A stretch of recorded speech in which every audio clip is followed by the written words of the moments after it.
Shalom, selamat pagi, bertemu kembali kita dalam Ephrata Devotion.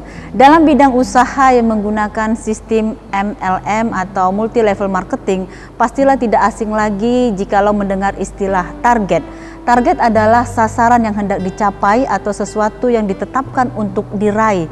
Sering sekali kita memiliki banyak target dalam kehidupan yang pada umumnya itu menyangkut hal-hal jasmani. Bahkan pada tahun ini kita pasti memiliki sasaran atau pencapaian yang mau kita capai. Apakah hal tersebut perlu, saudara? Tentu perlu. Namun selain kita bekerja keras untuk mencapai target-target kebutuhan jasmani, kita juga perlu memperhatikan kebutuhan rohani kita. Saudara, tahukah kita kalau sebenarnya kebutuhan rohani itu sama pentingnya dengan kebutuhan jasmani kita? Bukankah Yesus pernah berkata, manusia bukan hanya hidup dengan roti saja, tetapi dari setiap firman yang keluar dari mulut Allah. Target atau pencapaian apa yang perlu kita perhatikan dalam pertumbuhan iman kita sebagai orang percaya, saudara? Mari kita membaca firman Tuhan dalam Kolose 2 ayat 6 sampai yang ke-7. Demikian isinya. Kamu telah menerima Kristus Yesus Tuhan kita. Karena itu hendaklah hidupmu tetap di dalam Dia.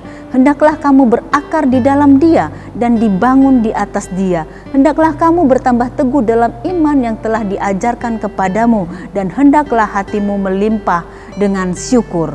Paulus mengingatkan kepada jemaat Kolose bahwa ketika kita sudah lahir secara rohani, disebut dengan bayi rohani, maka kita perlu bertumbuh hari demi hari bersama Tuhan melalui firman Tuhan.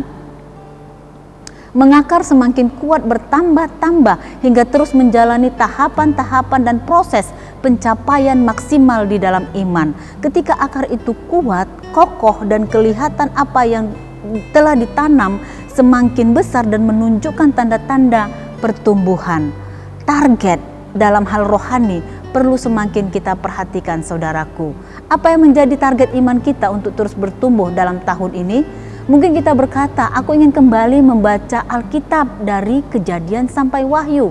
Atau di antara kita mungkin berkata, kalau tahun kemarin aku bisa melayani sebagai singer, nah tahun ini aku akan bisa menjadi liturgis dalam melayani Tuhan. Atau kita berpikir, jiwa yang mana yang harus kubawa kepada Tuhan, mengenalkan Injil kepada suami, mengenalkan Injil kepada anak-anak, ingin lebih serius berdoa lagi. Ini adalah target-target rohani yang baik sekali untuk bisa kita capai, saudara.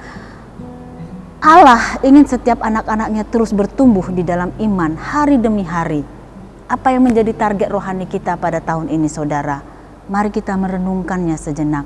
Sebab kebutuhan rohani sama pentingnya juga dengan kebutuhan jasmani kita. Tuhan memberkati. Mari kita bersatu di dalam doa. Bapa di sorga, bantu kami untuk terus melihat hal-hal yang kekal, yaitu hal-hal yang menyangkut kebutuhan rohani kami. Biar kami dalam tahun ini semakin hari boleh semakin bertumbuh pengenalan kami akan Engkau, Allah kami, Juru Selamat kami. Mampukan kami Tuhan Yesus. Di dalam Kristus Yesus kami sudah berdoa dan mengucap syukur. Amin. Shalom.